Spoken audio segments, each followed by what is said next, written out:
দেশের মনে করেন যে অবস্থা আগে ছিল এখন তো আল্লাহ দেয়া ভালো হয়েছে। সেনাবাহিনী থাকাতে মোটামুটি একটু ইমপ্রুভ দেখা যাচ্ছে। এখন মনে করেন শান্তিতে ব্যবসা করিবারও পাইতেছি, চুরি ডাকাতি চিন্তাই এগুলো নাই। রাজনৈতিক দলে মিছিল মিটিংয়ে যে দুর্ভোগ সৃষ্টি হয়েছিল সেটা কিন্তু একদম অনেকটা কমে গিয়েছে। গেল কিছুদিন আগে রংপুরের আইন শৃঙ্খলা পরিস্থিতি অবনতি হওয়ায় বর্তমানে রংপুরের আইন শৃঙ্খলা পরিস্থিতি কতটা স্বাভাবিক এ নিয়ে কি বলছে রংপুরের সাধারণ মানুষ, জনতার কণ্ঠে আজ আমি সেটাই জানানোর চেষ্টা করব। সাথে আছি আমি খুশবু হাসান রনি।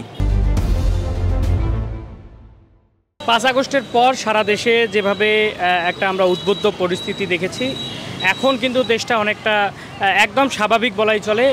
সেনাবাহিনী সহ আইনশৃঙ্খলা রক্ষাকারী বাহিনী যেভাবে নিরাপত্তা জোরদার করেছে সারা বাংলাদেশে, এটা আসলে জনগণের জন্য একদম একটা মঙ্গল বলা চলে। আমরা রংপুরের কথা যদি বলি, যে রংপুরে কিছুদিন আগেও কিন্তু চুরি ছিনতাই সহ এবং জনগণের দুর্ভোগের একটা আমরা ব্যাপার দেখেছিলাম। রাজনৈতিক দলে মিছিল মিটিংয়ে যে দুর্ভোগ সৃষ্টি হয়েছিল সেটা কিন্তু একদম অনেকটা কমে গিয়েছে।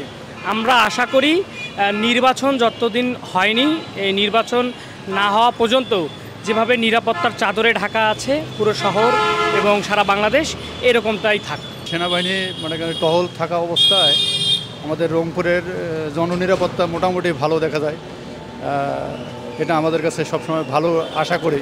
টহল থাকলে আপনার চুরি ছিনতাই রাজধানী, তারপর আপনার হইতেছে যে কিশোর গ্যাংয়ের যে তৎপরতা, আপনার মানুষের যে যানমালের নিরাপত্তা, অর্থনৈতিক একটা নিরাপত্তা, এগুলো থেকে আর কি সেনাবাহিনী টহল থাকলে আমাদের জন্য আর কি ভালো, আর কি নাগরিক সমাজের জন্য ভালো, রংপুর অঞ্চলের জন্য ভালো।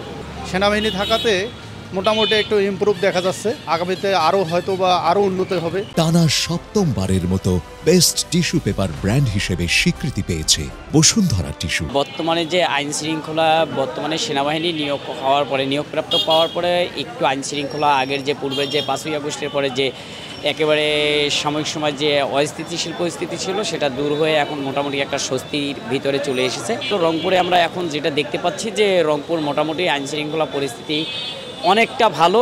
আমরা আশা করি আইনশৃঙ্খলা বাহিনী তারা আরও তাদের কাজের যে অগ্রগতি সেটা প্রকাশ করবে। এখন মনে করেন দেশে শান্তি একটু আছে। এই আর্মি পুলিশ বিডিএর নামার পর থেকেই দেশটা ঠান্ডায় আছে। এখন মনে করেন শান্তিতে ব্যবসা করিবারও পাইতেছি, চুরি ডাকাতি চিন্তাই এগুলো নাই। রাত 12টা 1টা 2টে বাজলেও বাড়ি যাওয়ার পাইতেছি, ভয় নাই, নির্ভয়ে যাইতেছি। আল্লাহর রহমত এই ব্যাগ দিয়ে অনেক শান্তিতে আছে। দেশের মনে করেন যে অবস্থা আগে ছিল এখন তো আল্লাহ দেয়া ভালো হয়েছে। আগে তো বহু মারামারি হয়েছে, গন্ডগোল, হরতাল, বহু কিছু। এখন তো আর নাই। চুরি ছিনতাই ডাকাতি তারা সন্ত্রাসী করতো। সেনাবাহিনী মাঠে আসার পর এখন আর নাই, বুঝলে না, নির্ভয়ে চলাফেরা করা যাচ্ছে, সেনাবাহিনীরা আছে।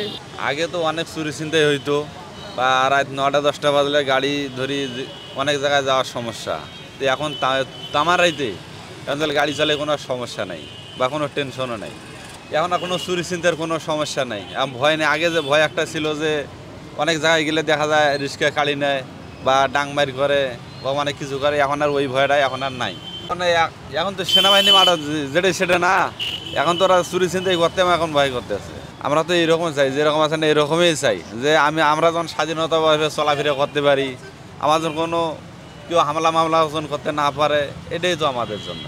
আমরা এখন মনে করেন যে শান্তিতে আছি। সেনাবাহিনী মনে করেন যে জায়গায় জায়গায় চেকপোস্ট লাগানো আছে। আর মনে করেন রাতে মনে করেন যে আমাদের এরকম ভয়ভীতি লাগে না। আমরা মনে করেন যে এখন শৃঙ্খলার সহিত মনে করেন ডেলিভারি দিচ্ছি, আর চিন্তার ভয়টা এখন নাই। এখন মনে করেন যে আর কি মনে করেন যে নির্বাচন যদি আসে আরও ভালো হয়।